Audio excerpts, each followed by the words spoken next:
Appreciate you. If you don't know me, I'm Fields Mosley. I'm the Communications Director here at Maricopa County. Welcome to this press conference this week. Today, Chairman Bill Gates is going to address you for a few minutes, has a few words to say, some updates on some issues with our video feeds and things like that and what the results of that were. Those are all back up and running right now. Also, Elections Co-Director Scott Jarrett, he's going to talk about the timeline for tabulation. So that's something that sometimes people need some clarification on that. It's good for everyone to understand how that works and how the new state law, one of the new state laws might trigger an automatic recount in some of the races this year. And so we want people to better understand that as well as we learn more about that. Also, Recorder Richer, he is here today. If you haven't noticed, he's been answering voter questions all day long on Twitter and been pretty active out there. He is going to talk about what voters can do to make sure their ballots are counted in those first round of results that we release at 8 p.m. on Election Day. Then, of course, we'll get to your questions and be happy to take those. As I've told you before, if you've been here, if you have a question, please let us know. And where's Jessie? Jessie's right here. She has a microphone, so people on the YouTube feed can hear your question. We'll recognize you, tell us who you are, who you represent, and then give us your question, okay? And we'll do our best to get to everyone's questions. If you have a data question, something a little bit more complicated, we will get back to you via email, phone call, something like that, if we have to go do some research. Also, if you're from a Spanish language publication or a station, Selena Olivas is here today, and she's happy to answer your questions in Spanish if that helps your viewers or your readers, and also explain some other aspects of voter operations as well in Spanish if you need that. So with that, I'll introduce Chairman Bill Gates. Thank you, Fields. Thank you, everyone, for being here today. We appreciate everyone taking the time to participate in these now weekly press conferences that we're doing. I think, as everyone knows, tabulation is already underway, and it's going along very well. And as the days go on, we're going to have more and more opportunities for people to vote in person as we open up more vote centers. And I'm really proud of the work of this team so far. They're doing an incredible job under an immense amount of scrutiny, and all of the members of the Board of Supervisors, and of course I know Recorder Richer, are very grateful for the work that they're doing. Did want to address something that Fields mentioned just briefly. We did have our external network for the county was off for about 45 minutes. So when you're at your job and the network goes down, it impacts, maybe stops you from doing the work that you're doing. That's exactly what we did here. We stopped the tabulation because with that external network down, then we couldn't live stream anymore. And of course, that's vitally important that live stream is going on at all times. And once we were able to get the live stream cameras back up, then we're able to continue with the tabulation. Again, this is a big team effort. It's everyone here in Maricopa County Elections, the Recorder's Office, but it's also, as you know, thousands of your neighbors, family members, friends who come down here, and they're part of the process here. And it's also the political parties. We know that the political parties are a key piece of this, and certainly part of the checks and balances that are in this system.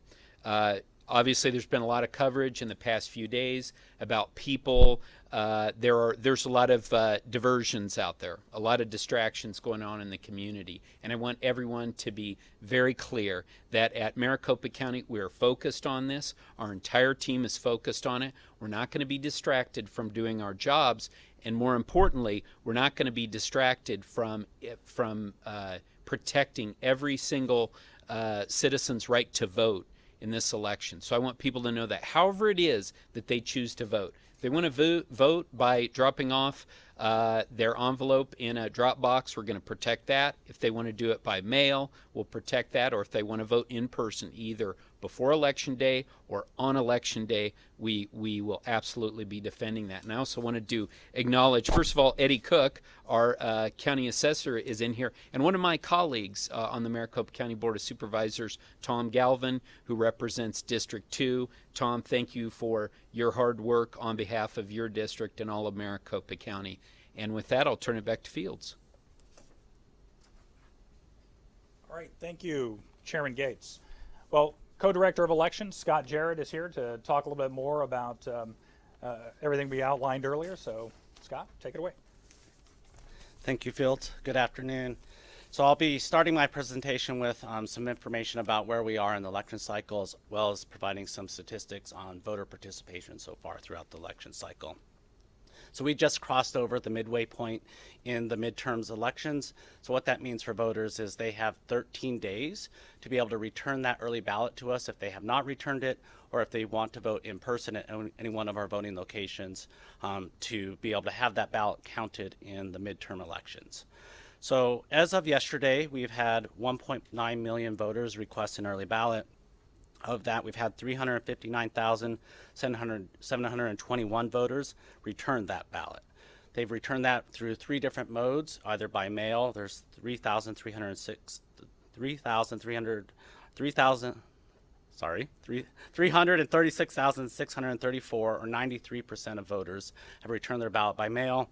By drop box, we've had nearly 20,000. That's 19,619, or 6%. Or voters that have voted in person, that's 3,468, or 1%. So all those early ballots must go through a validation process. So in Maricopa County and in the elections world, that means they go through a signature verification process to verify that they can be counted and validated. So after they go through that signature verification process, they will then be sent to our bipartisan processing teams to separate that ballot from the affidavit envelope, creating that secret ballot and sending it on to tabulation. So as the chairman mentioned, we have started our tabulation earlier in the week. That was on Monday. So far we have 53,187 ballots ready to be reported in that first post on election night at 8 p.m. So now turning to how voters can participate in the midterm elections. So we in Maricopa County provide a wide array of options for voters to be able to participate, whether that's by mail, taking their ballot and dropping it off in any U.S. post office box, those blue boxes that are out there throughout the county, returning that to any one of our voting locations. So that's vote centers as well as standalone drop boxes. Also participating at any one of our vote centers. So we do have a few key deadlines coming up very soon. So this Friday, October 28th at 5 p.m., that's the last day that a voter can request a ballot by mail. Also on that same day, October 28th, we'll be opening our next phase of vote centers. So we'll be adding 44 new vote centers, and we'll have a total of 56 voting locations available for voters, plus the 13 standalone drop boxes for voters. We'll then have another phase that opens. This is going to be November 7th. It's our third phase. We'll have 128 vote centers open at that point in time, as well as then 12 standalone drop boxes. And then on election day, we'll have a total of 223 vote centers available for voters, along with those 12 standalone drop boxes as well. And now I'll be turning over to some of what Fields mentioned in our agenda, is talking about some key timelines related to tabulation and election results, and I'll be answering just some common questions that we get about that. So the first question is, what will be included in the 8 p.m. results on election night? And we are planning to include all of those ballots that have been returned to us by Saturday, that's November 5th, so 3 days before the election. Now, there's a key point here that we have in hand at the election center on that Saturday, November 5th. So if you're returning or mailing that ballot back to us, the post office recommends that that be returned to us on November 1st for us to be able to have it by election day. So if you want it in those results by those first results posted at 8 p.m. on election night, you might want to send that back to us a few days before November 1st. But if you're voting in person or dropping that ballot off that Saturday, November 5th, we should be able to have that in those results at 8 p.m. on election night. The next question we get a lot is, when will you be done reporting on election night, and how frequently will you be posting those results? And as our bipartisan poll workers are returning those ballots to us on election night, as well as those encrypted memory cards, we'll be reporting those results throughout the entire night. We estimate that it'll be anywhere from every hour to 90 minutes, but those are estimations as those poll workers are coming in. They'll need to return those directly either to to the elections department if they're close by locations.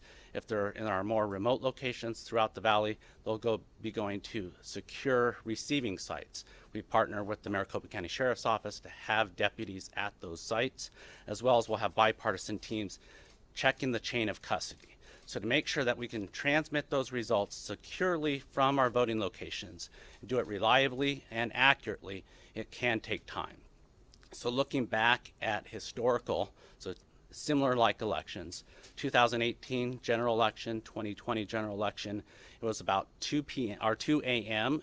in that next day, Wednesday morning, that we posted results. I think that'd be a good estimate for this election as well. So 2 a.m. that next day, when we'll have that final post on election night. So the next question is, when will we be done counting all ballots?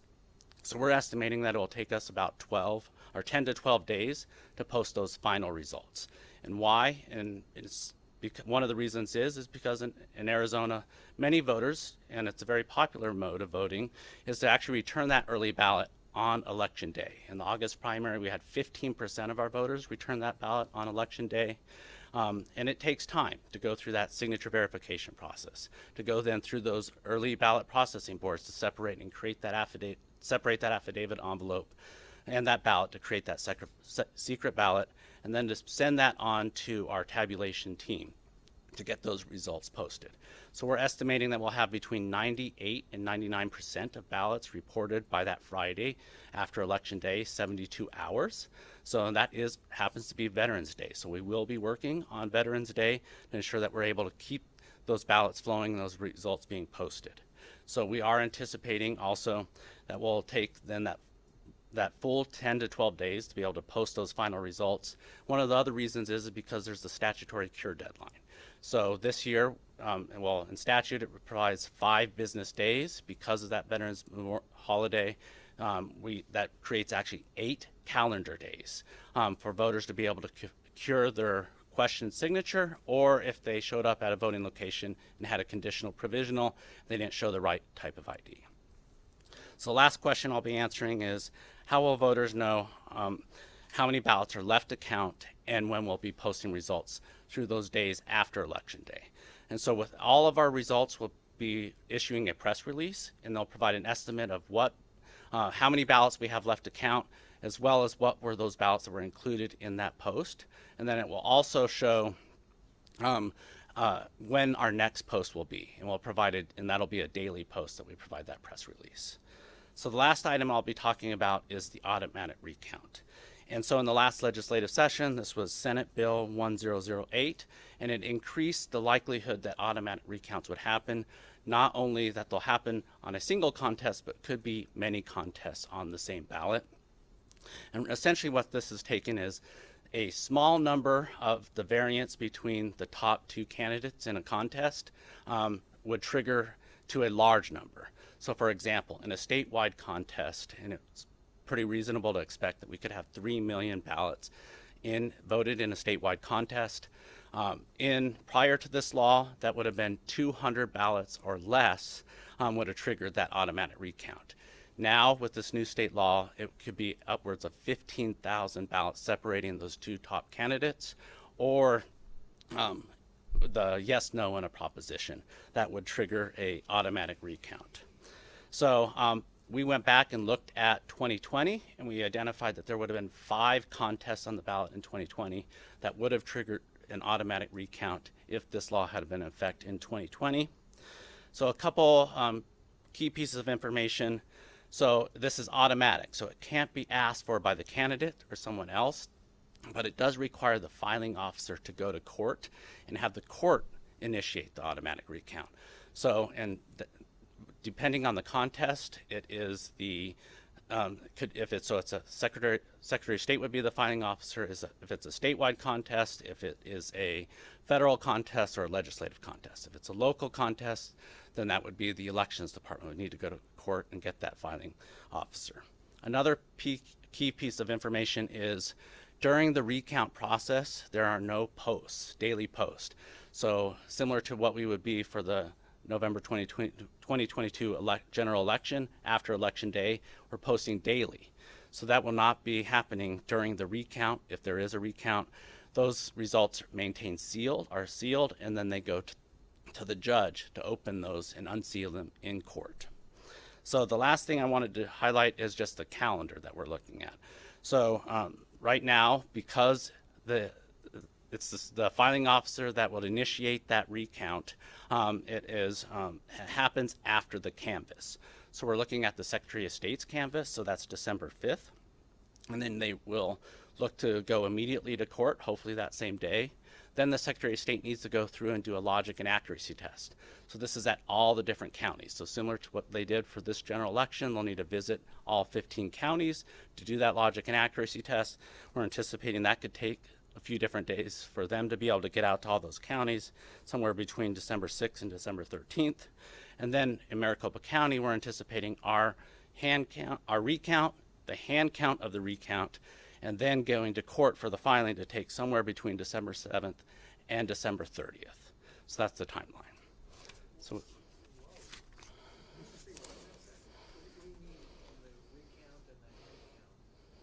So, in state statute, if you have a recount and if it's for a federal office, a statewide office, or a legislative office, it also requires a hand count to be performed of those contests. And it's an expanded hand count, a higher percentage. That's correct. It's 2% of the ballots that are included in the races that are being recounted. Some races might not be decided by December. If they fall within the recount statute, this new statute. Can you tell us which 5 elections last time around? Thank you. Can you tell us which 5 elections last time around would have been affected by this new law? So it was the presidential contest, it was the county recorder contest, it was the Maricopa County Board of Supervisor District 1, and then there was Senate. There's one legislative district contest is in the Senate, state Senate, and then I believe it's the Corporation Commissioner. And with that, I'll turn it back over to Fields. So I know there were a lot of numbers there. I think let's not miss the number that 99% of the ballots will be counted by the Friday after Election Day. And then obviously Scott talked a lot about the cleanup efforts and everything that has to take place by statute in order to get all the ballots counted.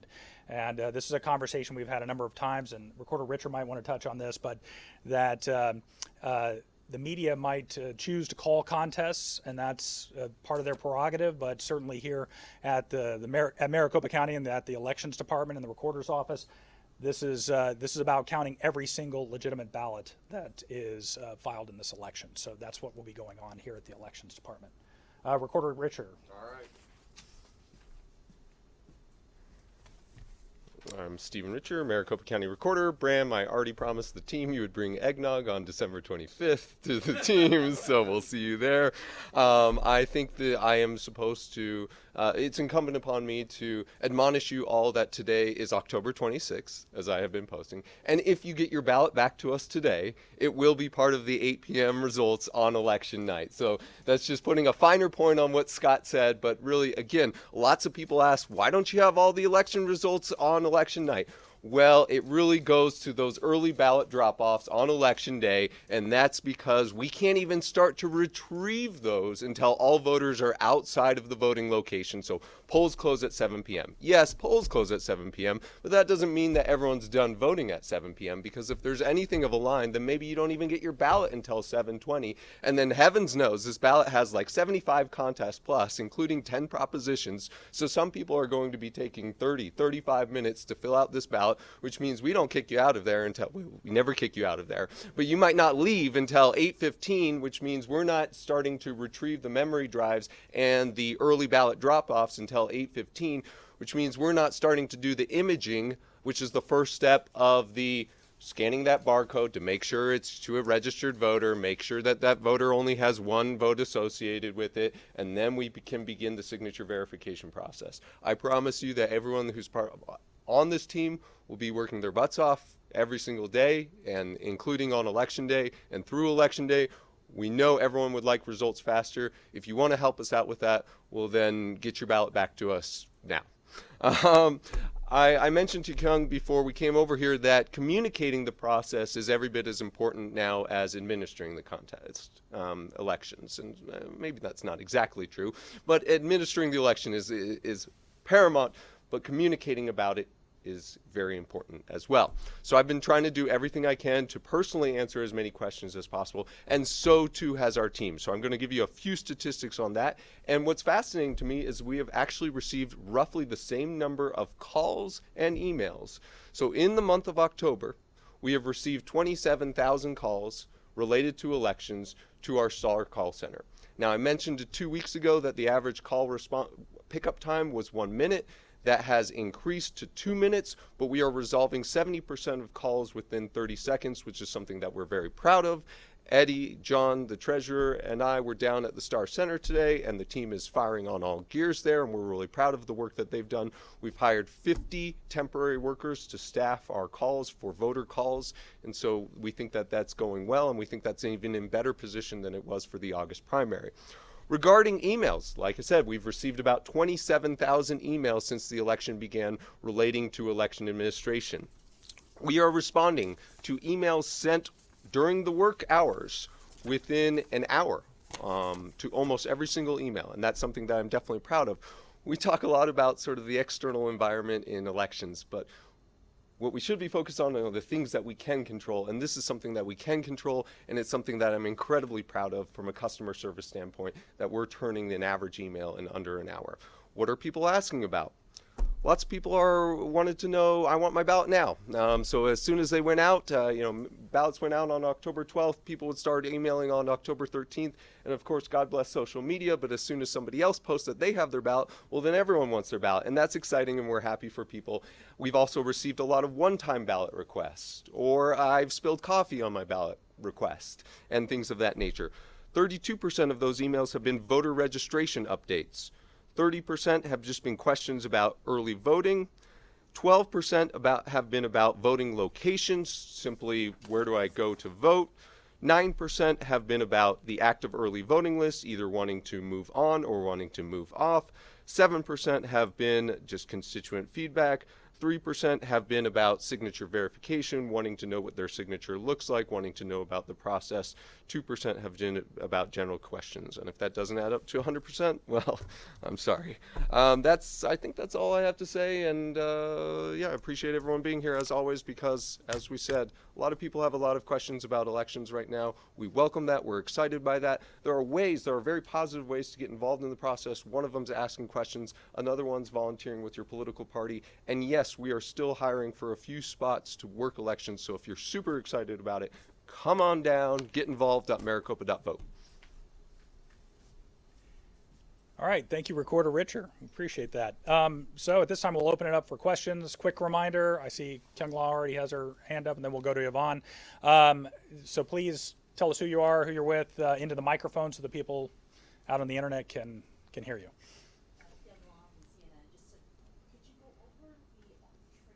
Automatic recount, that 15,000 number, could you just clarify that just one more time for us? Scott? So the Senate Bill 1008 changed the threshold, so it was at 0.1%. Now it's gone up to 0.5%, but there were other parameters around there. So for a statewide contest, it was 0.1% or 200 ballots or fewer. So because now it's 0.5%, and I just used an estimation about 3 million ballots in a statewide contest, you can do that calculation. So 0.5% of 3 million ballots, you get 15,000 ballots. That then would trigger if there was a difference between the top two vote getters in that contest. Yvonne Winget Sanchez. On the post election hand count audit, there were calls in 2020 to do it at a number higher than 2%. I see some of that chatter online again, calling for 5%. What is the response to those demands going to be as they grow louder?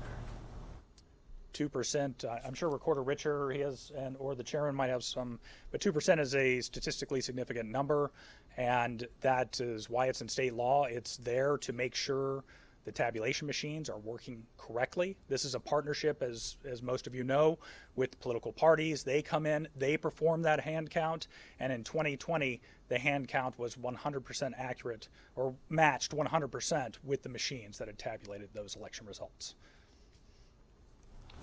Are you looking for somebody specific to answer that question? Oh, well, you said, Reporter Richard, do you have anything else to add to that? Well, I would just supplement that. We also do a post-election logic and accuracy test, which is again feeding a stack of ballots into the machines to make sure the machines are reading.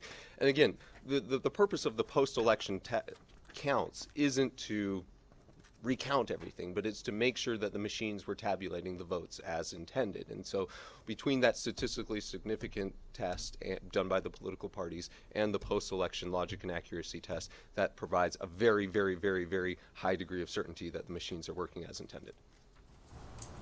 Chairman Gates, do you have anything? I agree with everything else that's been said. I would add, historically, this county has done a 2% hand count audit, and there has been no discussion and there's no item before the board to do anything different. Ashley Holden with ABC 15. You guys mentioned distractions today and wanting to make sure that everyone feels secure. Have you guys had any other complaints of alleged voter intimidation or people watching ballot boxes that you can tell us about? I'm not sure if we have anything new to add on that. Ashley, we don't have any new complaints or anything else that we've forwarded. I'm not sure if the Secretary of State might have something. I know they have been handling some of those formal complaints. All right, let's go to Jeremy, then we'll go to Bram. Jeremy Duda with Axios. We've heard a lot of allegations, including from candidates, about a problem with chain of custody for ballots in 2020. Can you walk us through that process for how chain of custody is tracked and guaranteed, and explain how you know that those allegations are not true? And are there specific allegations about the chain of custody? An allegation about 740,000 ballots that didn't have a proper chain of custody, or whether that was unknown. But more than anything, I'd kind of like to walk through what that process is for tracking chain of custody, and like how you know where those ballots are and where they've been. Are you mailing it back or are you dropping it off? For all of them. You're make it difficult on this. All right, Scott. Well, Jeremy, I'll try to not keep us here for 3 or 4 hours describing that. So essentially we have very robust chain of custody throughout the entire process. So if it's dropping it off at any one of our voting locations, it's performed by bipartisan teams going out to those voting locations. They fill out chain of custody logs when they arrive on site. They're filled out by both those bipartisan teams and the inspector that's on site. There's tamper evident seals that are logged and then placed on any of those secure transport containers, bringing them back to the elections department. Then they go through an audit once they come back to the elections department. And anytime they transfer custody from one location to the other, it's all documented.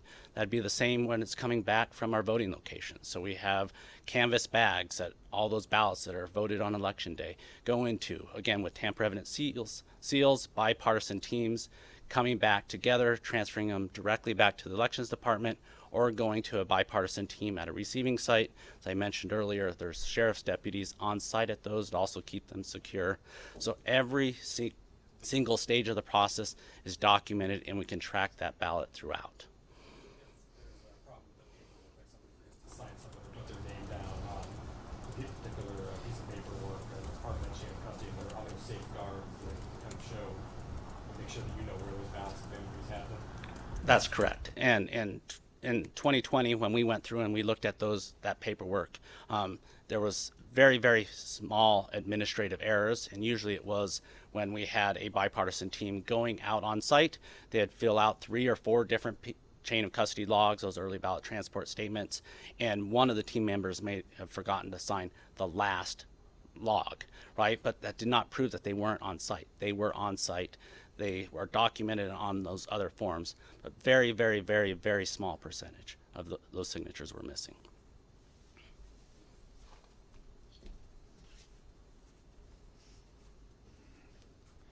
Bram? Thank you. Question for Scott and Chairman Gates. Just a number question, two number questions.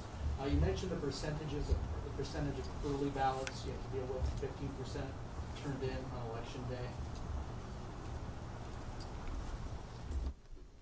So, Bram, yes, during the August primaries, 15% of the voters returned their early ballots on election day. So that's about 122,000 early ballots. Is there, we know voter behavior has changed, especially among Republicans. And so is there a historic comparison for that as far as turning ballots in on election day? And it looks like that's going to happen again. So there's a large number of returns. So in August primary, there was about 76,000 early ballots voted on election day in the August primary. And we had in the November general election, 165,000 early ballots dropped off on election day during the November 2020 general election. So if there is a similar increase, we could be looking at somewhere between 225 to 185 early ballots dropped off on election day. And we are preparing our staff and resources for that. Second number, can you give voters a hard deadline for when they should mail their ballot in to make sure it gets in on time? Was November 1st, was that the deadline? November 1st is the recommended date by the U.S. Post Office that we would receive it by election day and be able to have it counted as part of the this election.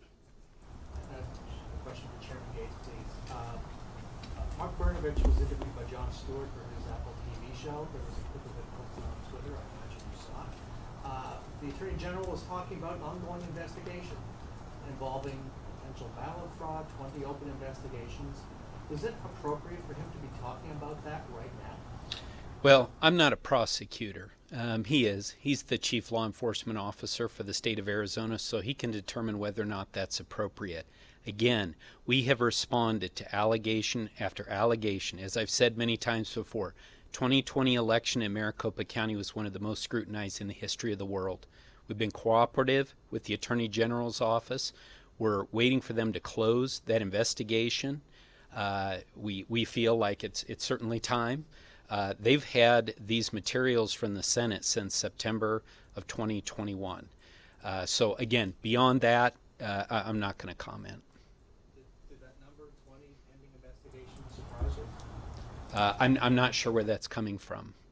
Again, I think this needs to be wrapped up. Look, and around here, we can't be distracted by that, and we're not distracted by it. This is a very important election. The eyes of the world are on Maricopa County. We're moving forward. We're making sure that every eligible voter's vote is counted and that people feel safe when they go to vote however they choose to, and that this is a safe and secure election. That's where our focus is. Thank you.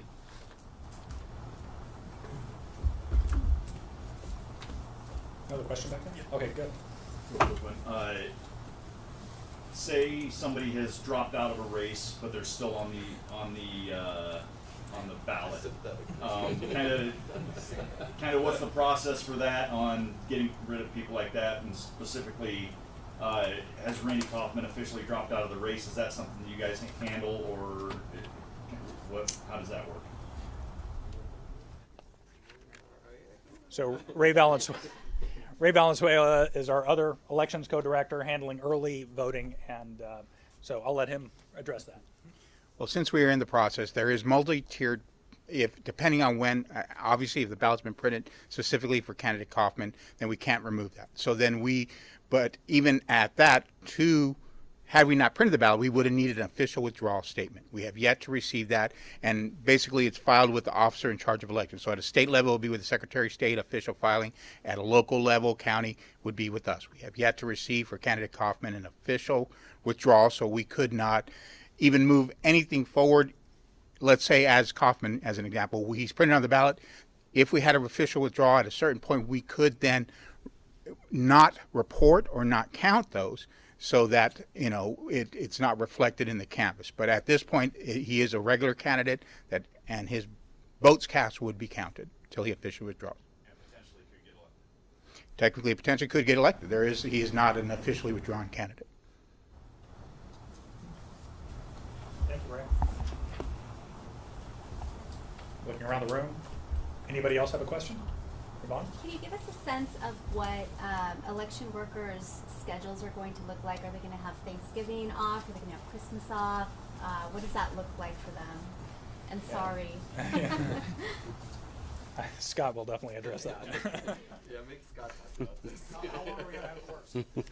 So I went through the timeline. We are looking to get the results posted, those final results posted for the general election at 10 to 12 days. So that should actually afford some time off around Thanksgiving for our staff, which they're looking forward to it. As we move into December, we are working with our staff to try to get a schedule so they're not having to work for the entire month of December. But yes, we are looking for very long hours through the holiday period in elections. And then I also wanted to address the withdrawal of candidates. Once we get to the logic and accuracy test, we can no longer remove them from the results reporting. So anybody in that passed a couple weeks ago, so anybody who withdraws subsequent to that, they will be reported on results. I'm sorry, when's the deadline? The deadline for us was when we went to the logic and accuracy test. Yes.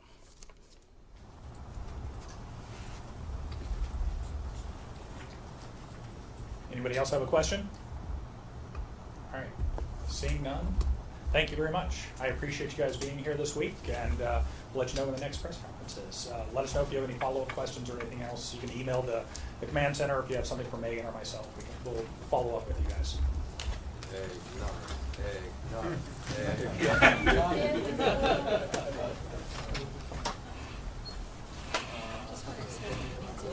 Yeah, I'll check this. Cameron, come on, man. You gotta throw me off the softball.